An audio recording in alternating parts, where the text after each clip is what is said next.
छानपैकी अशी अंडा करी आपण बनवून घेतलेली आहे। तर यामध्ये मी टाकलेलं आहे अद्रक, कोथिंबीर, लसूण, टमाटे आणि टाकलेलं आहे खोबरं।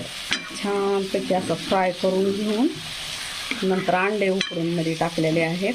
तर मस्तपैकी अशी अंड्याची भाजी, अंडा करी। आवडली का? तुम्हाला जर आवडली असेल तर लाईक, शेअर आणि कमेंट, सबस्क्राईब करा। धन्यवाद।